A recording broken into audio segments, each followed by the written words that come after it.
The Coonhound Collective podcast is brought to you by CZ Welding and Custom Dog Boxes.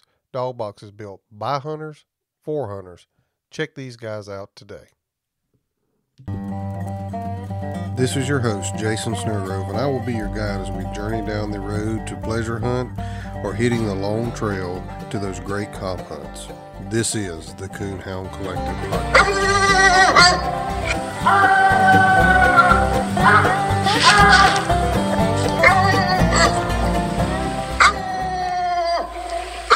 Welcome to the Coonhound Collective podcast this week. This week I had the pleasure of interviewing Mr. Seth Isch. Mr. Seth, how's it going? Good. How about you? Oh, pretty good, man. I appreciate you taking the time to jump on here with me today and talk some English dogs with us. Won't you go ahead and tell us a little bit about yourself, kind of where you're from, for people that might not know the name. It's kind of hard to believe that somebody wouldn't know your name, but if they don't know who you are and where you're from, kind of share that with us. Yeah, well, I appreciate the invite to be on here. Seth Isch, I'm 43. I've lived in Northeast Indiana, just south of Fort Wayne, Indiana, my whole life. Live on we got 33 acres here. Been married for 17 years. Got two kids, Izzy and Eli. Izzy's 14 and Eli's 9. They both coon hunt and heavily involved in sports and keeping us busy. Yeah, it sounds like it. I know I see on your Facebook some pictures with Izzy and Eli and them with some dogs, and so between sports and probably some coon hunting, you probably stay pretty wrapped up. All the time. Yep. Yeah. Coon hunting, deer hunt, everything. Yep. Yeah. And every sport you could think of. Yeah, our kids are. My daughter's volleyball season starts next week, and it is one game after another. I told my daughter, I said, I don't really need anything to do. I've got plenty to do, but holy cow. Yeah, Izzy started volleyball. Games started last night, and she still has softball going on. So yeah, it's pretty swamped right now. Eli's a little on the downward, baseball wrapped up, and so yep, school for both of them, and still plugging along with these dogs. Yeah, that's awesome that y'all are involved like that, and then that y'all are still taking time to keep a hound in the woods for sure. That's awesome. Yep. Won't you start us off with kind of uh, some history on the Red Ruby Hardtime Kennels and kind of how that got started in your foundation dogs there? Yeah. Um, so my uncle, he kind of started the name Red Ruby back. I'm gonna say about it was probably 1988. Um, a buddy of mine bred a female. She would have went back to like Hardtime Spec, Bates Blue Cash. The old school foundation dogs. And bred her to been like a litter mate to Blue Boy Red. Um, my dad got one of those pups from the first litter, and the guy that had the female, he kept one, and then they made that cross again the very next year. And my uncle Jeff Cook, he got one, and he named his Red Ruby Rex, and hunted with him for many years. And so then Jeff, my uncle, got married and had kids, and he kind of went out of hunting.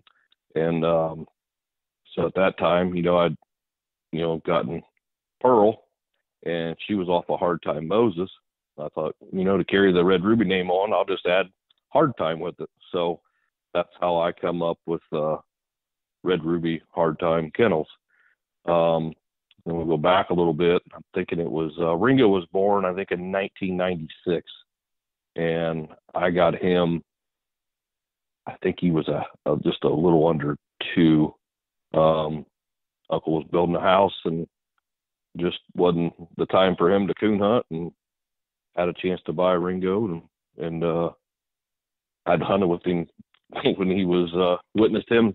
Jeff turning him loose at 4 months old, and him running and treeing 4 single coon in the wild. It was pretty amazing, and I'd never seen anything like it ever. And so when I had a chance to buy, I I jumped all over it. And I'd, hunted Walker dogs and, I think I even had a black and tan there a little while.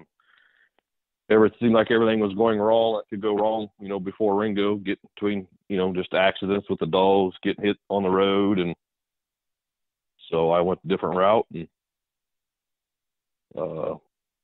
went back to the same blood that, English hounds. We've had that since 1987 on that side with Ringo's blood. And, man, he just right away, he had just made him a night champ when I bought him. And then, I just continued on right away. Me and him started winning. And, he was a very high scoring dog. I mean, he was just so fast, you cut him, he was all heart. You cut him, he was going to be treed somewhere. It did not matter where. I mean, he was obsessed with coon. I mean, he just wanted to do that, so fast all the time, always by himself somewhere in the world split. He definitely taught me where to keep my standard at as far as what a coonhound should be to pleasure hunt with and competition hunt, because I like to do both with my hounds. And he definitely set that standard, and still does today. I still carry a very high standard. I expect probably way more than I should out of them, but I don't think that'll ever change. Yeah. Um, Before you move on there from mm-hmm. Ringo, and this is something we had talked about before we hit record here. Obviously, through the years from Ringo to today, you've had and handled some pretty successful English hounds, and you talked about there using Ringo as something kind of like what you would set the bar for your other hounds. But between Ringo, Charlie Seven, Crow, Hoss, Pearl, surely from the outside looking in, we look at it and we think, man, this guy he's on a roll here. He has all these hounds. It just comes easy for him. Surely there's been some other stuff in between there that didn't work out. And what was the trials with that to get to those quality hounds that you were looking for to put you in the winner's circle? Hey guys, this is Jason over at the Coonhound Collective podcast. Is your dog box starting to get wore? Maybe it's starting to get a little cracked like mine is. Maybe you've just been thinking about it's time to upgrade to a new box, but you've asked your buddies and you're just not real sure what direction to go in. Well, let me help you out here. Go check my friends out at CZ Welding and Fabrication, Custom Dog Boxes and Aluminum Products on Facebook. You can check out all their custom work they do there and their designs that they do. If you don't see something that you don't exactly like there, reach out to Nathan at 540-810-5439, 540-810-5439, or send him a message through the Facebook page. I bet he can fix you up. Don't wait till fall to get that new dog box. Go ahead, get that dog box now.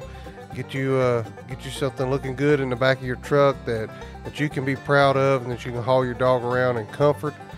Check my friends out at CZ Welding and Fabrication. You won't go wrong. Dog boxes built by hunters for hunters. Get yours today. CZ Welding and Fabrication.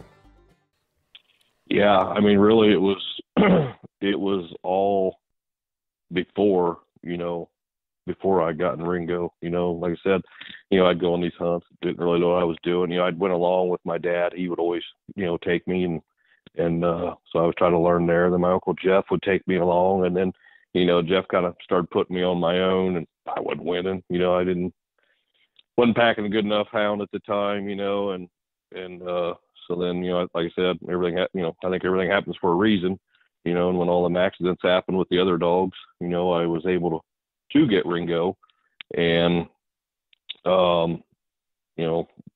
took him on, winning everything, and, didn't know, pretty green, and here we make it to the World Hunt, and, I qualified him at Columbia City, Indiana. I think there were 72 dogs there, and I think he had like 1225 plus, no minus, and it was one of the worst, nastiest rain thunderstorms you could ever imagine, and he just blew him away, and so me and my dad decided we're going to haul him to Missouri, think it's Palmyra or something like that, Missouri, for the zones. And we go out there and end up with a double cast win, and that brought us back to Columbia City.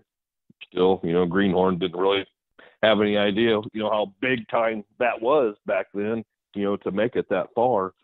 And he just kept winning and winning, and we made it all the way into the top 20 and end up getting ninth. And,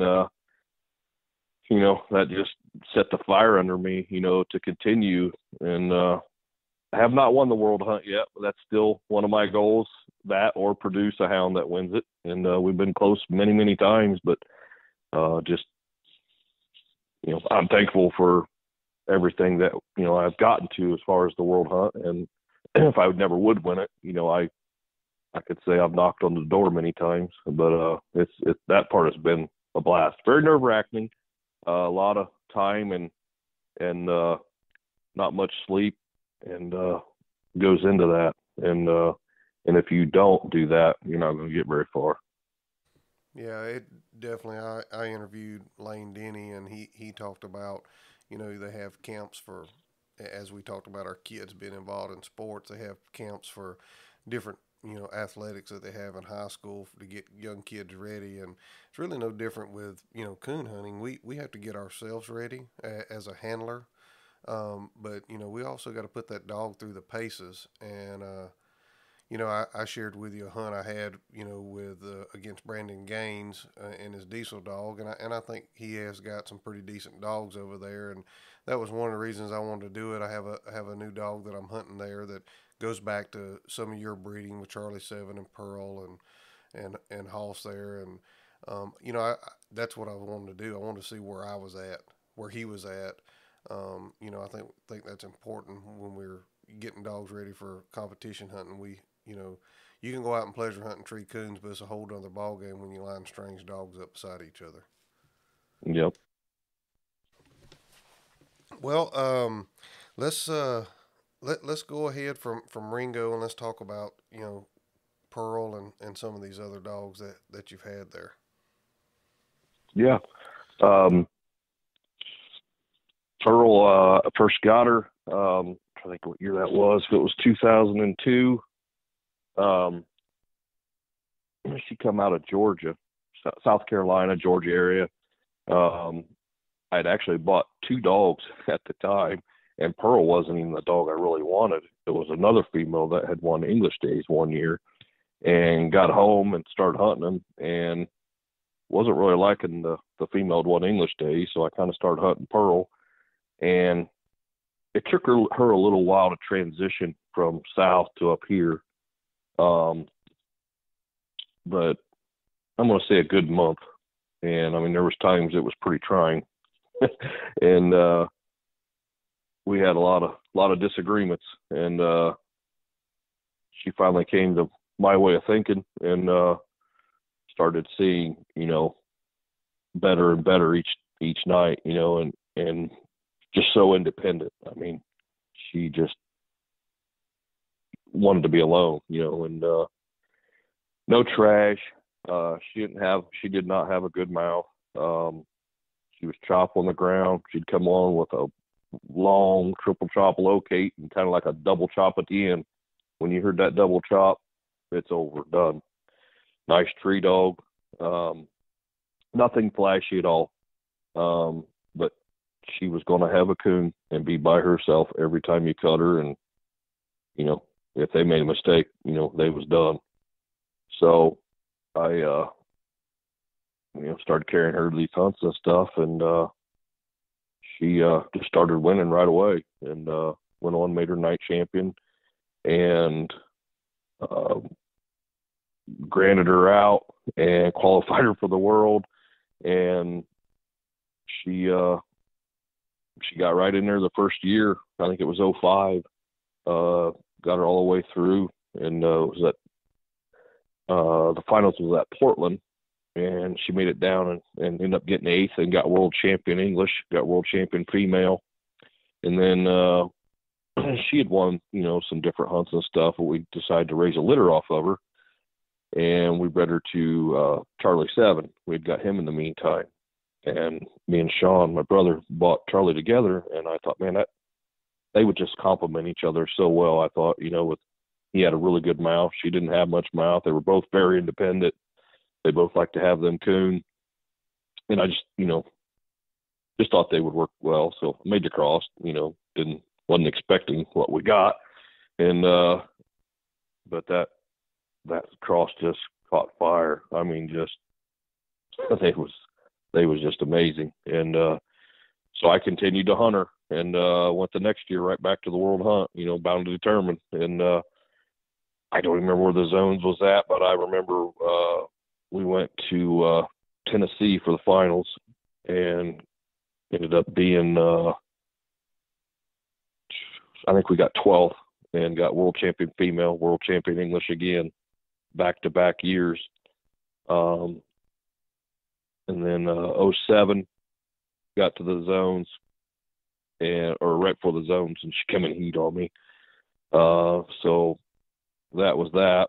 And bred her again to Charlie 7, and same thing. I mean, it's just they were freaks. And seen right then, she was going to be pretty dominating. And, we've already seen the results from Charlie on his pups, and then having this cross. And we went to Walker Days with her,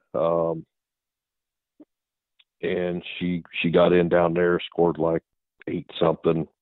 Went to English Days with her, won the Invitational with her down there, and qualified her for the world. And I think she was probably around 8, and somewhere in there coming 8. And she just, same thing, just clicking away. We made it to Illinois. I think it was Elizabeth, Illinois or something like that, to the finals. And she ended up getting in the final 4 there. And we ended up getting 3rd, but had a good run. And I retired her, after that. And she was,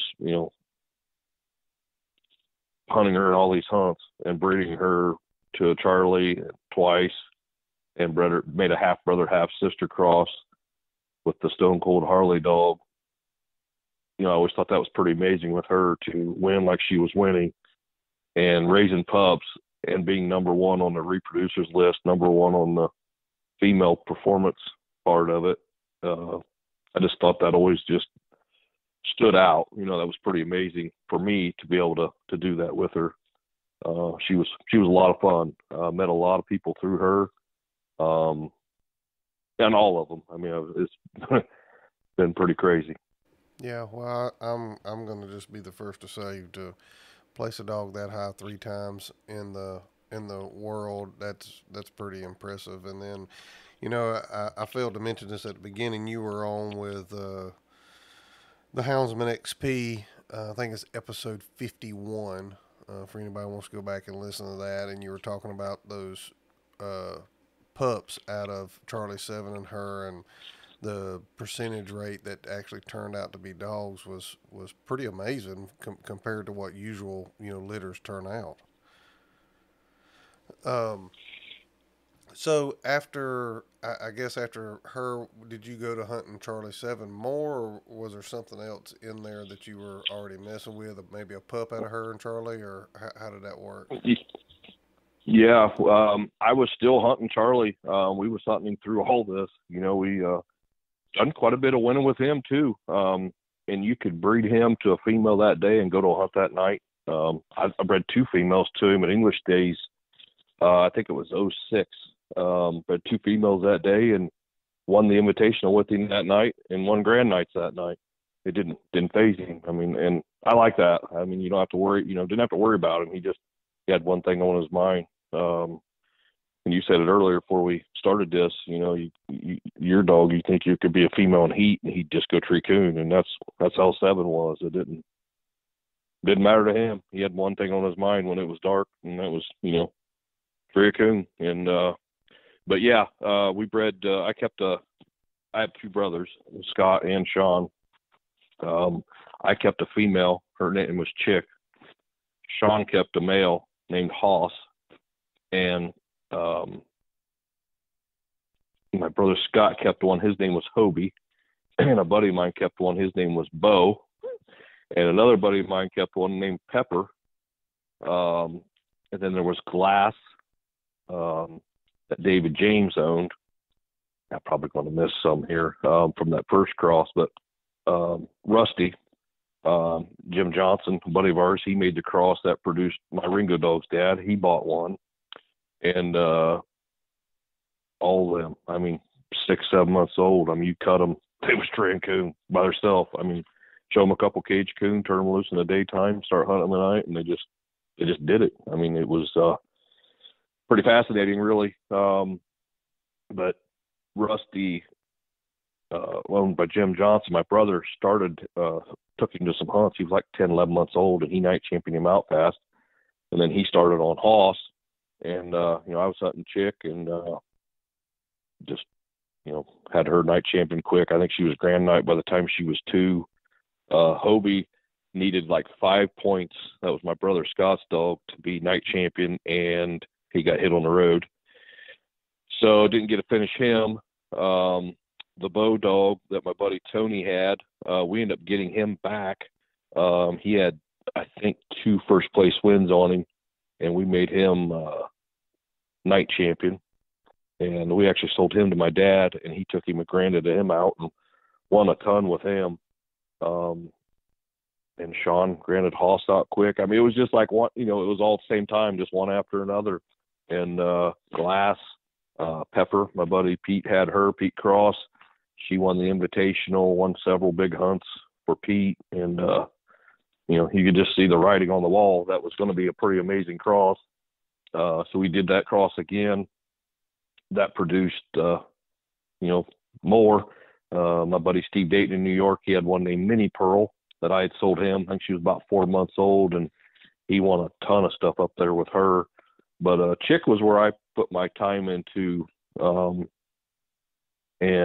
was at 100 English days.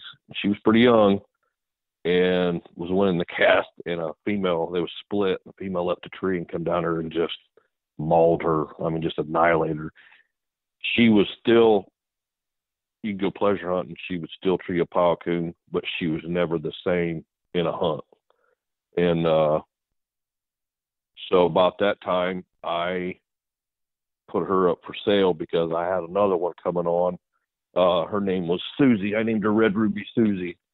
And she would have been directly off of Charlie 7 and a female off of Ringo. And, she just started very young also, about 6 months old. I was cutting her by herself. She was tree and coon. She was super fast. And so I hunted her until she was probably 10 months old alone, put her down with something. I mean, she just blew them out of the water. And she was grand before she was 2, but, I mean, she was just on a whole nother level than anything else. Her and Ringo were so much alike. Very, very competitive, going to be alone, have them coon. It's just, she was just so fast. I mean, she would tree, and she's not one of them just because she's dead. She's not getting better. She was just good before. No trash ever. I mean, she just treated them coon. But I placed her world hunt a couple different times. She was world champion female once. Got in the top 20 with her once or twice. But a biggie was I took her to Walker Days, and she scored like 1,500 on Friday night. And she had 1,000 plus with an hour left. And it was just a kind of a rainy night. She loved that weather like that, a little bit of a breeze, and coon were stirred, and everybody withdrew. So I left an hour, so I had to go back to the satellite club, get a non-hunting judge, come back out, and she scored 500. I don't remember what it was. I think it was 1,500 total, but went back Saturday night. It was like the same exact thing happened. She had 1,000 with like an hour left, and 2 guys withdrew. Another guy says, "Hey, I'm going to stay and hunt just in case she'd tree a possum." And I think she ended up with like 1,625 no circle, no minus. She didn't have any, and so she had like 3,100 points in 2 nights, and that was always a biggie for me. That's always just kind of, that just impressed me that no leaves on, no nothing, and she just knew how to win. She knew what to do, to get it done. Yeah, But when them leaves are off, that's gonna separate the coon dogs from the treers. That's for sure. yeah, exactly. Yeah. Yeah, that's Uh, pretty impressive.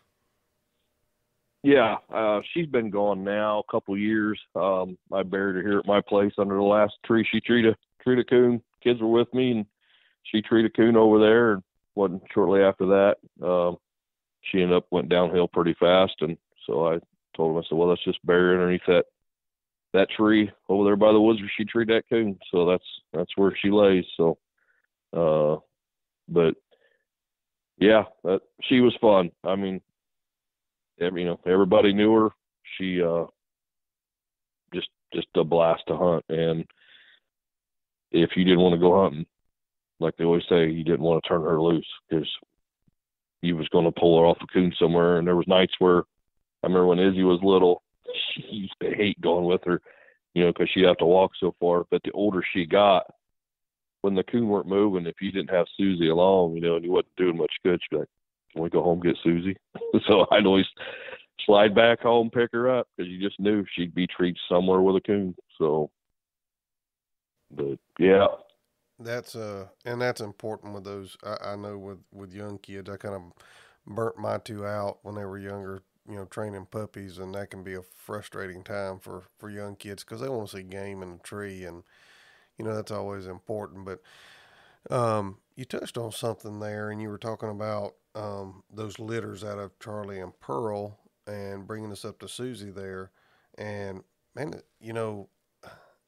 a lot of times, I think I'm not no breeder by no means, but just hearing people talk, some litters just have it natural, and some litters have it natural, but not putting to the right hands to be hunting. It sounds like you got a good group of friends and family there around you that really helps produce some of those hounds out of those litters. It takes a village really to get those things up and going and hunting when you have several that you're trying to push there. And you know I, to me that just seems like an important part of the story of those people getting out and pushing those dogs, pushing those puppies, and really making them something. Yeah, yeah, you're 100% right. You can't do everything by yourself. I mean, there's no possible way. Seen that, when we had Charlie and Pearl, like I touched on earlier, everybody that got one of them, they just guys start taking them to hunts, and they was just winning at a very young age. Well, then other people would see that and they call up, hey, you gonna make that cross again, and and even with Hoss was kind of a fluke thing, really, as far as breeding wise. Um, Ron Kay brought Kay's Red Lady. She was number one for a long time. And but before she was number one, he come up to breed her to Charlie 7, and I told him, I said, man, he's getting pretty crippled up. I don't know if he can get the job done. I said, just depends on the day. When he come up, it was just one of them days where his days were numbered, and just wasn't his day to get it done. I said, look, we've bred Hoss one time, and it was kind of weird because the guy that bred the Hoss ended up having a heart attack, and he called me. He's like, hey, I got it was 8 pups. He's like, if you want them, bring me $800. So I went over, bought them and brought them home and kind of just placed them pups, to people. And same thing. It was kind of like the Charlie and Pearl cross. It was just like, man, every one of them it was just crazy. And so I told Ron Kay, I said, man, you need to try. I said, I think you'll like what you get. I said, we've only made one cross with him, but I said, I think it'll work. And man, he bred her Okay's Red Lady to Hoss, and that right there was another one that just was really, really good. Very, so many of them titled out of that cross, and right there, the writing was on the wall that Hoss was definitely a combination of Charlie and Pearl. He was a freak. I mean, you could breed it. You could breed anything to him. I think you could breed a poodle to him and get a winner out of it. But that right there was whenever we really seen that people would join in. They wanted part of that. The kennel, and they seen how easy them pups started, and because nobody really wants a pup that's hard to train. I know I don't. I'm pretty impatient. Yeah, I mean, So, but the older I've gotten pretty impatient myself. So I completely understand for sure. yeah, and it was just like cross after cross after cross with him. I mean, they was tree dogs. They was independent. They was a competition dog. I mean, they was going to be alone, and you could hear them. And like I said, I mean, when they was treed, everybody knew they was treed. And Roger Gieseman, Pete Cross, uh, I mean, when Crow was out of him, I mean, there was just one after another, and he's on him and Charlie are both back to back on the historical reproducers list, but Hoss was number one on the current, for a long time. I think Charlie was number 3. Pearl was 1 on both. But he ended up with only 250 pups because we couldn't keep him healthy. He just, he had prostate problems, and we got a little bit collected off of him, but I think there's only like 4 breedings. And I'm hoping to use one of those this fall. But yeah, I mean, he was just a freak. But to go on a little bit, he got to the point where he was done. His health just went downhill, and so we kind of started looking for a replacement. And Joe Levan from Ohio, he had Crow, which we'd already owned Crow once, but Hoss was, producing them so fast that, we didn't really need Crow at the time. So we moved him on, and Joe, continued winning with him. So I ended up getting back with Joe and ended up buying Crow back to kind of replace Hoss. And man, we just went to winning, and that dude right there, he really done well for us. Got in the world with him, world champion male. Long story short, Brad McDaniel, he kind of started in on us about him, and he ended up purchasing him and went from nothing to platinum champion in no time. And I think Hoss is still the only English male to produce 2 platinum champions. One would be Red Ruby Hardtime Dot. The other one would be Red Ruby Hardtime Crow. Dot was off of Hoss, and Sean had a female named Isch's Sting and Bee. And Bee went back to Joe Summers' dogs. I think Joe was in Tennessee. Those went all back to the junior breeding and stuff like that I like so well. And anything with junior and hard time spec and them dogs, it's just worked really well for us. So we try to kind of stick with that. But Dot, same thing. I mean, Sean was hunting her alone, at 5 months old. And I mean, she just trained coon in the wild. And the thing with Bee in that cross was we bred her to Ringo. We bred her to Charlie 7 and really didn't get anything. And, not really that counted for much. So I told Sean, I said, well, let's try it one more time. Let's breed her to Hoss. And she had 2 pups. And Jeremy Twig was friends with us, and Sean gave him a pup, and Sean kept Dot. Jeremy called one night and said, hey, my pup treated coon tonight. He was right at 5 months old. Sean took Dot the next night, alone. She treated coon. And, I mean, them 2 went boom right to winning. And Jeremy's dog ended up getting hit on the road. And we granted Dot out. She'd won at Walker Days, and I think at Blue Tick Days, and won at Autumn Oaks. Somebody just offered too much money, but I feel like both of those went when they needed to. We was done with them, and they went on to continue to win in PKC and earn that big money fast, and they done well with them. So But yeah, Hoss was just pretty amazing. I think he only had like 250 pups, and I don't remember if his percentage was like 46 or 48%. I'd have to go look at the book, but it was pretty high for a hound. Yeah.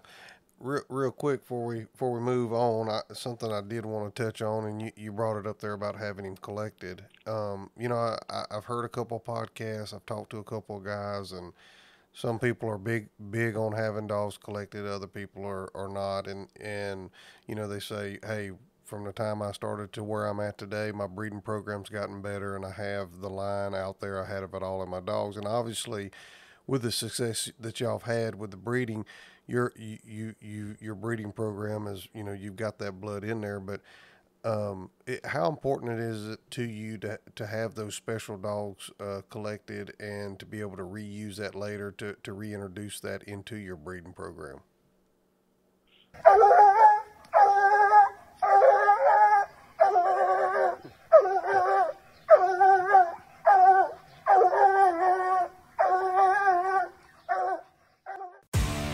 Are you looking for a hound that is producing winning puppies? One that is throwing proven winners? Then look no further than Grand Night Champion, Silver Champion Stylish Bushwhacker. His pups have earned $450,000 in PKC and $80,000 in Pro Sport. He is a PKC Super Stake and UKC Performance Sire and number 3 on UKC Current Reproducer List. He is throwing hard-going, hard-treeing, get in there, get it done tree dogs. If interested in breeding to Bushwhacker, contact Justin Davenport on Facebook or at 954-614-8138. Bushwhacker is located in Fredericksburg in chilled or live breeding.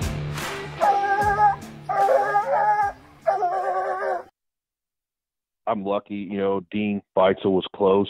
He was an hour from me. So if we had a male here, I was going to slide over to Dean's, and get it collected.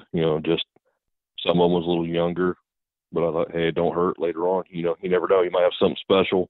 So I pretty much had everything that we've had collected. The dog I didn't mention was Ranger. I've had him done. Ringo, Charlie, Bo, Hoss, Dino, Buck. I don't know if I said Crow, but pretty much everything I've ever had, that was on this line here I had done, and even some of them that wasn't. And then I've bought some outside scene, but honestly, I pretty much sold most of ours except the main base that I, consider ours. I've kept that, and I am going to keep. There's certain females that are like, man, I think those would cross really good together. I'd like to try that from back in the day. So that's like Izzy's female. She's hunting right now. Is off Hardtime Awesome. Pretty nice female. Izzy's done well with her. I just think either one, her or Charlie, would cross, Hoss or Charlie would cross really well with her. And these dogs off of Hoss, they're getting to that age where, I think Eli has the last, the female, I think off the last litter from Charlie. She's 8.5. It's about time, if I want to keep it going again, to maybe make a cross and hopefully get some pups to bring that back on and then outcross it onto something else that's reproducers and winners. Izzy's female's off Hardtime Awesome. I mean, he was world champion and just a good reproducer. So adding that in on Hoss or Charlie, I don't see why it wouldn't benefit us to continue on. I think if this breed wants to be at a top level, we're gonna have to try to work together and mix some lines up and not keep repeating the same crosses over and over. I see that happening a lot.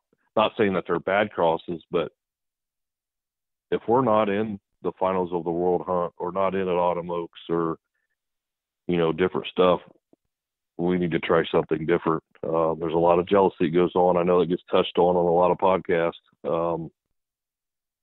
But this breed, I feel is that part's not good, and that don't mix well. You got to try to work together, and especially if we want to try to go above and beyond, and not saying we're going to overtake the walkers or this and that, but to be able to compete with them as far as on a top level, we need to work together. But back to the frozen semen, yeah, I pretty much now I've got my basic dogs: Hoss, Charlie, Ringo, Bo, Ranger, and that's what I'll use in the future. I don't have a stud dog here right now. If the right one come along, that I thought would really complement what we've got here or what I think we could use in the future, yeah, I'll snag him up in a heartbeat. I've looked at several. Haven't pulled the trigger on one yet, but as of right now here, I'm kind of leaning at least one or two frozen semen crosses here, hopefully this fall, and just keep rolling along. Yeah, well, and I see what those guys are saying, but in my mind, I've also thought, hey, like in your situation, you're to the point where you don't have a stud dog there, but you do, because you do still have those breedings available to you there, and you have some nice females there that you can breed. And I know some guys, Brett Stevens, for one, that is a big time female guy. That's what he prefers. He does have the loner dog right now that he's hunting, but he's got some nice females and had some nice females there. And to me, I think it's just important to be able to go back and put some of that in a little closer and kind of tighten it up. And then, like you said, when you need to outcross, you outcross. And something else you touched on there that I think is very important, and it's no secret, when you pull up at a hunt, there's majority of walker dogs there, for sure. And when you Sunday, you're clicking through the internet or whatever in the Final Fours on PKC and stuff like that, you're seeing a lot of walker dogs there. And I think as an English breed, or any breed for that matter, you got to be willing to work with people, and maybe work with people that you don't necessarily get along with, but what's the betterment for your kennel and for the breed, out there. Yes, I agree. And I hear it over and over with the walker guys. They'll draw each other on Friday night and want to kill each other and can't get along. Saturday, their female comes to heat and they're calling this guy up saying, hey, like what I seen, I want to, they just kind of forget about the past there and roll on, and make that cross. And I think we need to, just try a little harder on that and try to work together. I know Ed Bates, I talked to him a good bit, I think the world of him. And he's really worried. He talks, he talked about that a lot, and we just need to work together and get this breed. I'm not saying it's down, but I don't think it's where it needs to be. I think we need to be better and do better. Yeah, but he was talking about semen crosses. It was years ago. I bought, I don't know, probably 10 years ago, I bought some frozen semen off a Dark Shadow Tap Twister. Don't know why. I always remember when I was young, seeing him in the book, had to have it. So made a cross, and because I thought the female and that bloodline and what she offered, I didn't really know much about Tap Twister. Did a little research on him. I thought, hey, so I called Tim Rhodes, a buddy of mine, and Tim actually owns the Hardtime Buck dog that I owned.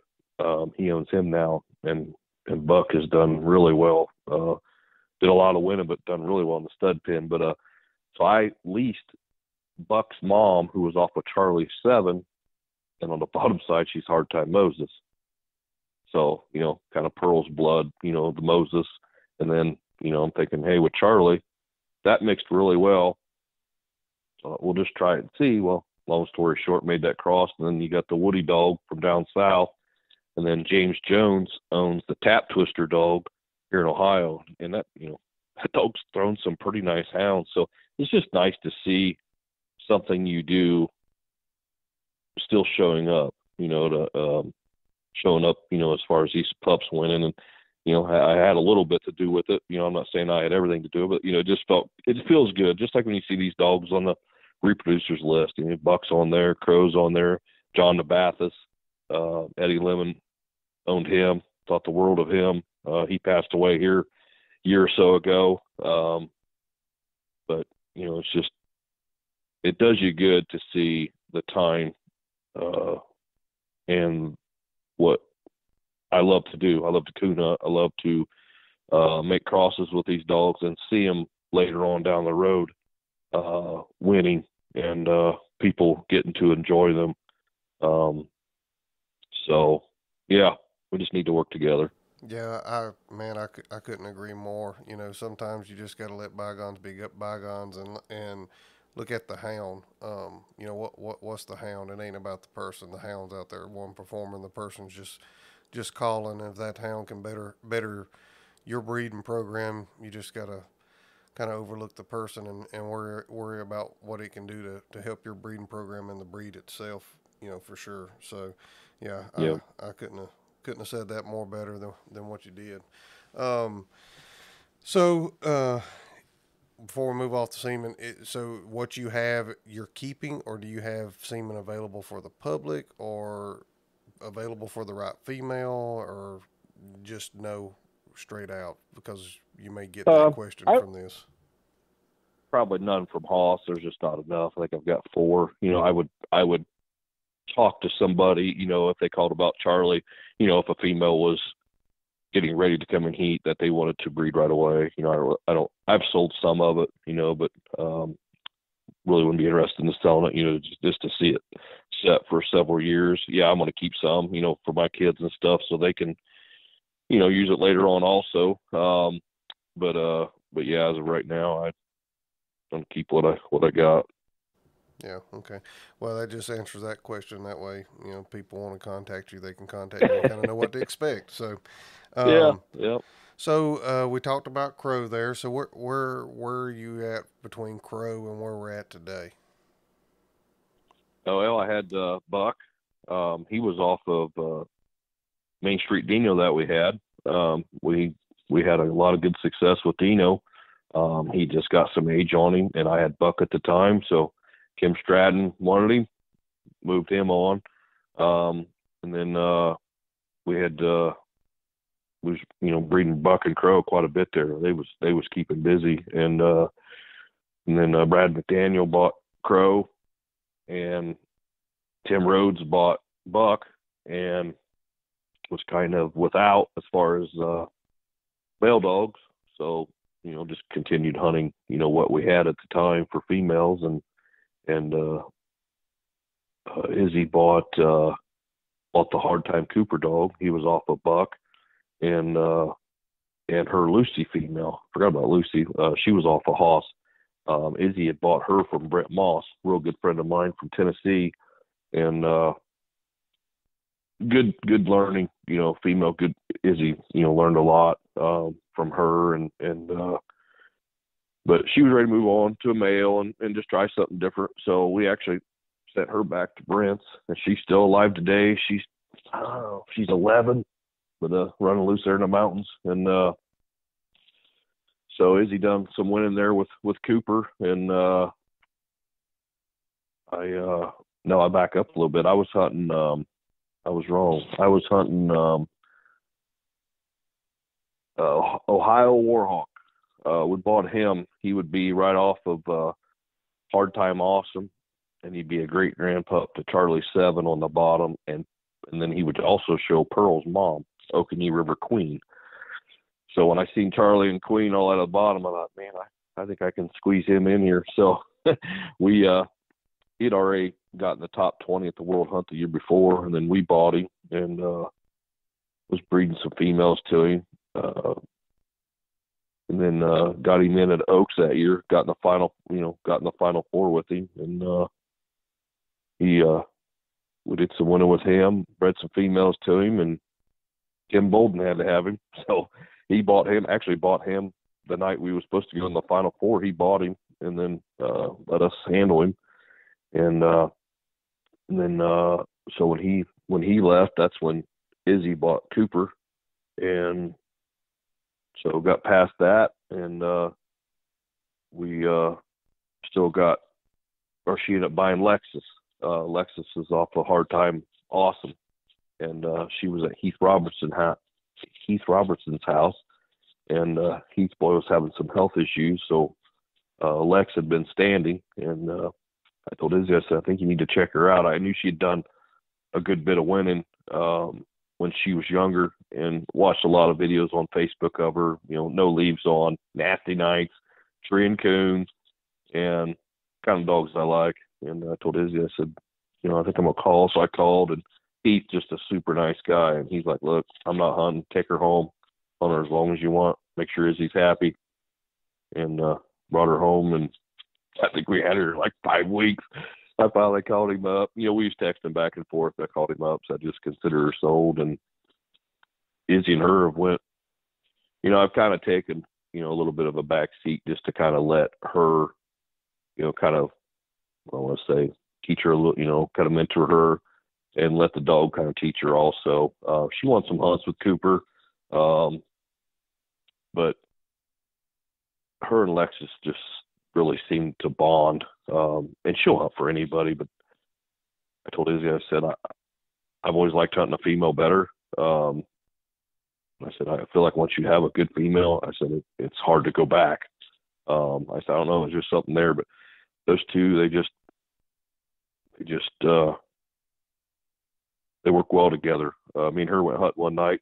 She said, well, I want to take my four-wheeler. I said, all right. So I took my four-wheeler. She takes her because, hers. I knew our dog wasn't going to be together. And I had the dog box on. No, I had the Ranger because I had the dog box in the back. And so I had to drive down this long lane and get mine. They was split, quarter mile apart. And she went one way and I went the other. I said, well, I'll come back around and pick you up and get your dog and everything. Well, she had about a half-mile drive back this lane on her four-wheeler. Well, when she come out here, she was sitting in the side ditch and the dog was standing on the back rack, wasn't tied up or nothing. And, I like to see that, a dog with brains and she likes Izzy and Izzy likes her. And I think she'll continue. She's 6 now, but, she got plenty of life left in her. She's a coon treer. Nothing flashy. Just does her job and going to be alone makes it a little easier for Izzy to call. I think you'll see more out of those two yet. Hopefully we're not done yet, but we got her entered in Oaks. She had a little bit of an accident about 2.5 weeks ago. She went up a leaning tree into a big oak, and that never ends well. And she ended up falling out between 35 and 40 feet or so, and landed on her side and punctured a lung and collapsed lung. So she'd been laid up. So I just broke her out. I got up about 12:30 or so, left about 1, hunted till about 5 o'clock this morning. She looked really, really good. So I'm hoping she's on the bounce back. So, but we got her. And then Eli, he has a female off the hoss. Her name's Hattie. We still hunt her. And then we actually just bought a female off of the Hawk Dog and Eli's female Hattie. This female's name is Chloe, and she's 2-year-old. She's been in 2 hunts, got 2 cast wins. So we get past Oaks and with Lexus and get past zones with Lexus. I'm gonna try to start in on her and see if we can get her night championed out and see what comes of that. So it's kind of neat to have something, from across that we had made, a couple of years ago back here again with our blood mixed in. So, but yeah, just still plugging along. And Eli raced a litter of pups off of Hattie. Bred her to a male I had that was off of Ringo semen and a hoss female. So he's got a really nice female pup out there. He named Daisy. So we're hoping she'll turn into a winner for us. Yeah.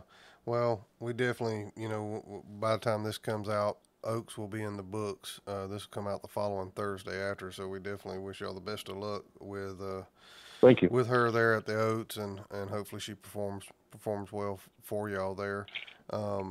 Man, your kids are really seems to be involved in this program with you, and how important is that looking into the future maybe, a little bit more water passes under the bridge for people like you and me, and to know that they're involved, and not just involved by, hey, do you want to go hunting tonight? But I mean, they're involved in buying dogs. They're involved in making decisions on breeding and stuff like that. Is that just part of the training that you're giving them, or is that just they just want to be that involved? Both. They both like to go. Izzy is super, super busy right now. Not only with softball, I think she was in like 3 leagues of softball this past summer with travel ball and house ball, and now fall balls, going on, and then volleyball. It's practice every night or games every night. And then still trying to hunt some. Eli, with it getting dark so late right now, he's a little bit on the back burner, but on the weekends, he still goes. But I'm not just going to buy him a dog and hand it over to him. I don't think that's, I think they need to put a little bit into it, if, money wise, and kind of teach him responsibility. But as far as making the crosses, when Izzy bred her Lucy female to Ringo semen, I gave her a list of everything that I had that was froze. She wanted to make a semen cross, so I gave her a list of everything that I had froze, and she went through and asked me about them. I don't know, it was probably a week or so. She come back and she had old Ringo. That's who she wanted to breed her to. So honestly, it really, Rock was about the only one that come out of that.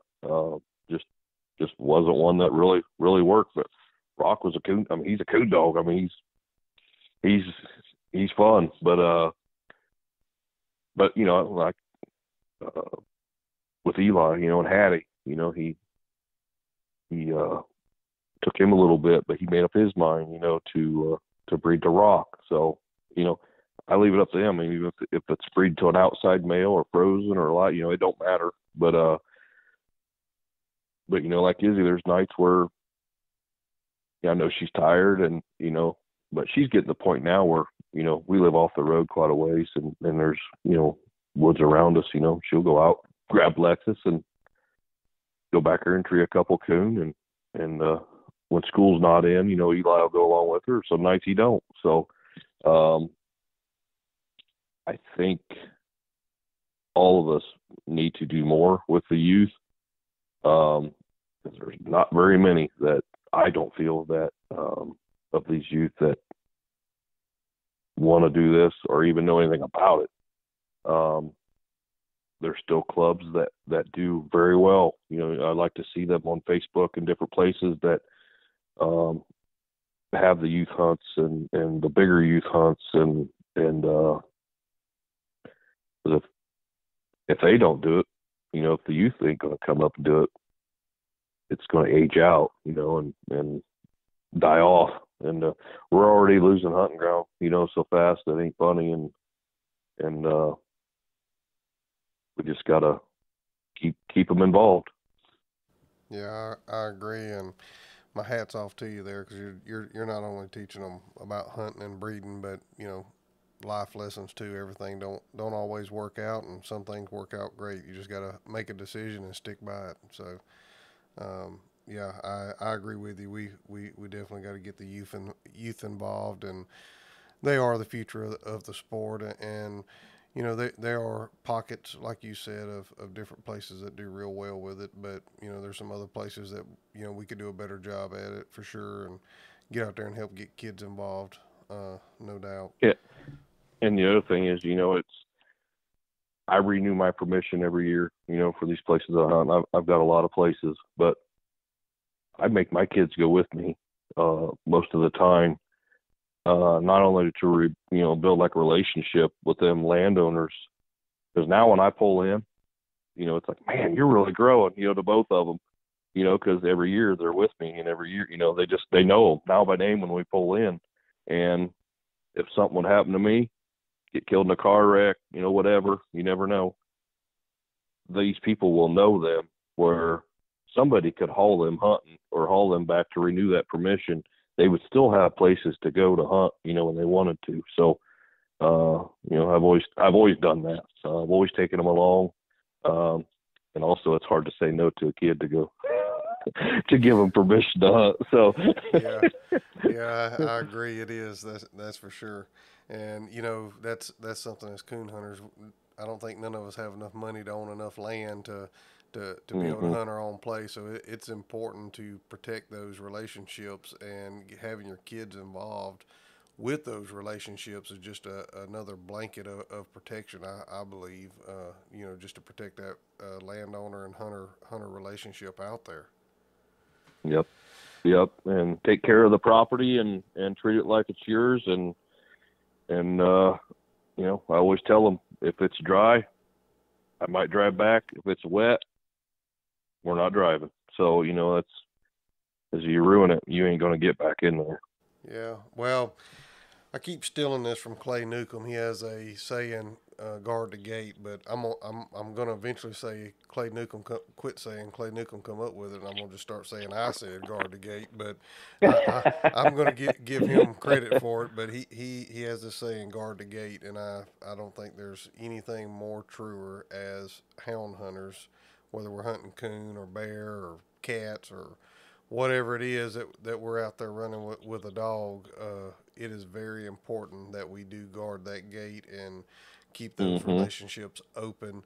And I always try to say, you leave it better than I found it. If I go in there and there's a piece of trash laying on some of my permission property's ground, and even though I didn't put it there, I'll pick it up and put it in the truck or throw it in the bed of the truck or whatever, because I don't want for 1 minute them to think, oh, he got out of the truck and that trash fell out, I don't want him in here. So I want to do my part to make sure that I'm protecting that relationship too.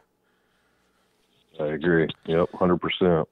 Well, Mr. Seth, we have fixing to click over 1 hour. I know it's hard to believe, but and we have been through a ton of dogs, and I appreciate you taking time.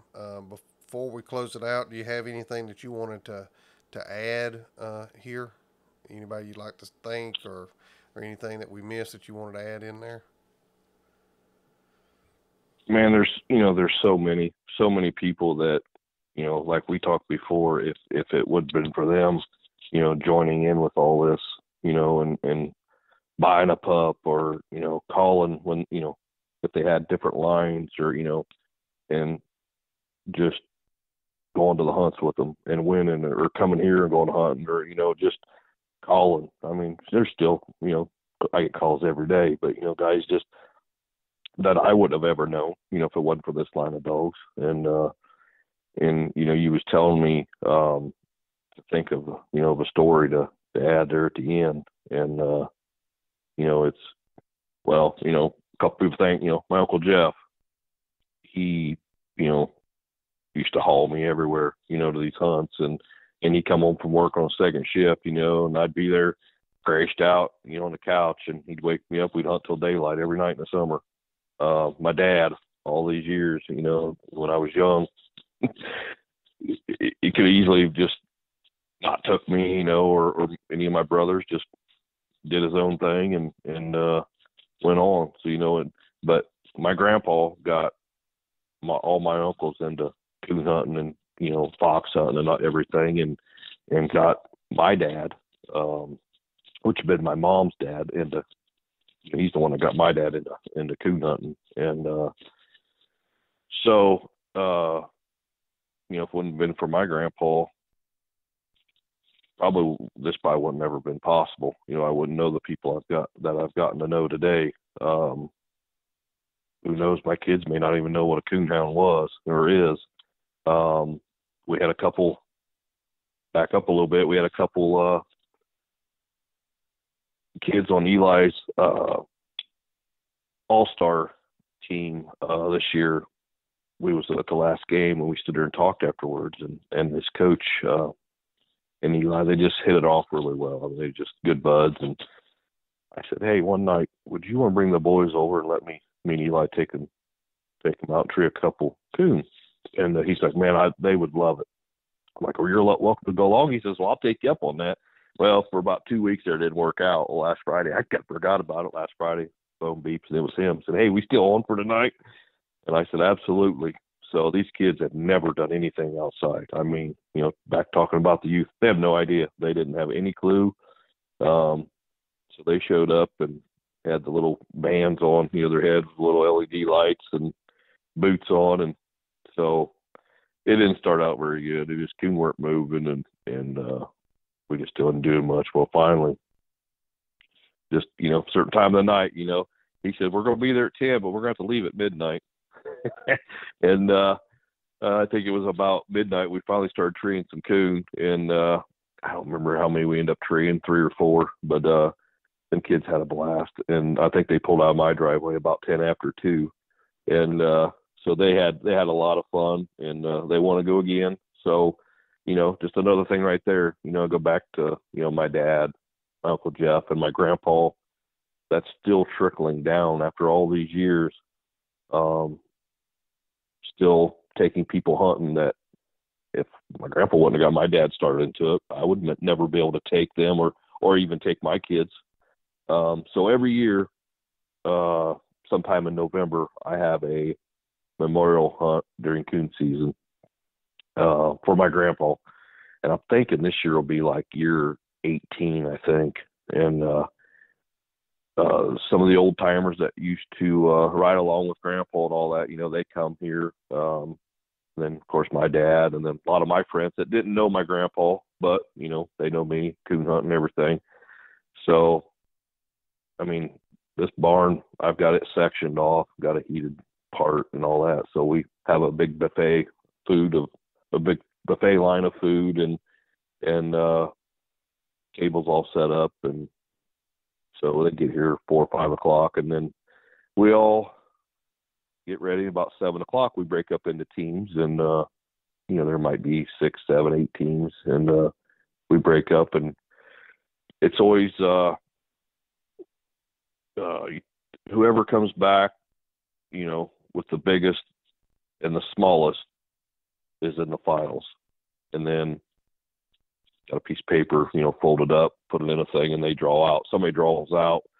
So if they draw out the smallest coon, that's who wins that year. So I'm not sure what year it was, but me and Izzy had been hunting and her dog treed, and we walked in there and a little sapling, and I see something white in that tree. And I thought, oh boy. And he says, oh, that's a cat. And I looked and I said, heck, that's an albino coon. Here it was just a kitten, it's small. And so we, I got video of it and stuff, and we left it. I said, well, maybe I'll get him this season. And man, I hunted that section to death. Never did tree him again. And so we was on this, fast forward a little bit, we was on this memorial hunt for my grandpa during season, and there was 4 or 5 of us, in my group. And man, we was just treeing. I mean, we was treeing a lot of coon. And that's one of them nights, whatever you tree, you take to try to win it. And turned loose in this little woods right along the road. And I had Susie, and she just goes down there a little ways and strikes and just smokes this track till it's treed. So we drive down the road. She's about 50 yards off the road, walking there to her. And I look up, and there sits that albino coon. So she has this albino coon tree on the night of my grandpa's memorial hunt. What's the odds of that? Wow. And that's to this, amazing. to this day, that was for a reason. I went, man, I'd hate so many times I hit that section over. I mean, that was 2 or 3 years there just trying to tree that coon. And there she's got it treed 50 yards off the road. She actually had a double. One was a regular, one was albino. And it was Izzy's turn to shoot. We take turns, and it was Izzy's turn to shoot. And I says, I'll tell you, I said, if you lodge that coon, I said, you're in a bad way. I'm just giving you fair warning. So I put the pressure on her, and she peeled him out. And, we just couldn't wait for the deadline, to get back to take that coon in. So we went on. I think we killed like 10 or 12 coon that night. I mean, it was just one of them where it was just every drop. And so we got all done. We come back. I said, what we're going to do is we'll let everybody weigh all their coon in. And then I'll say, hey, we've got one more to weigh in. And they'll all think it's a great big coon. So we got all done, and I said, "Oh wait, I think we've got one more." Well, everybody, kind of hollered around that, yeah, you must have a great big one. I told Izzy, I said, "You be standing at that door holding that albino coon." So I went over to open the door, and there she stood with that white coon, and man, that place, everybody just went wild. They just couldn't believe it. So that's one of many, great memories, but that one there is just always stuck with me. It's kind of a way of, just, Grandpa's still around. So it was pretty cool. Yeah, that's definitely pretty cool, and what a great story, and to share that moment with your kid, to treat that albino coon and be able to shoot it out. I mean, that's just great. I surely, I hope you got it mounted. I did. Yeah, he looks awesome. Yep. Yeah, Ugly, but he's neat. Yeah. I actually, I've done that one time in my life. I was probably about, I don't know, 15 or 16, and I'm from Southeast Alabama originally, and we, dog went in there and treed, and there was an albino coon in the tree, and I shot the coon out, brought it home. We had a freezer there at the house, and we put it in. A hurricane come through and knocked the power out, and I lost it. Oh, So, no. yeah, and I have been on the hunt ever since and never seen another one. Mm-hmm. So, Yep. well, Mr. Seth, if you don't have anything else to add, we've been at it just over an hour, and I do appreciate you taking your time to be on the podcast, and I think we to a point we can shut it down. What a great story to end it on, and I think we hit some great topics in there. Hey, I really appreciate you reaching out to me, and appreciate you doing these podcasts. It's a good way to get the word out, and you never know, even if it's only getting a handful of people interested, it's more, maybe a handful more than what wouldn't have been. You do a great job, and I appreciate it. Well, I truly appreciate that, and that's what we want to do here. We want to preserve the sport and promote the sport of coon hunting. I think it's a great heritage in our country, and great heritage that we can do with as a family and with our kids. So I do appreciate it, and I do appreciate you taking the time to be on here today. Thank you very much. Yep. Thank you, sir. Have a good day. You too. Bye. Thanks, guys, for listening to the Coonhound Collective podcast today. We really appreciate you taking your time out of your day to listen to the podcast. If you don't mind, head over to Facebook and give us a like, and head over to Instagram and give us a follow. It's both at the Coonhound Collective. Also, if you would like to reach us here at the Coonhound Collective, you can reach us at thecoonhoundcollective@gmail.com. If there's someone that you would like to hear on the podcast, or a product that you would like to hear talked about, please send it to thecoonhoundcollective@gmail.com. Thanks again. Have a great day.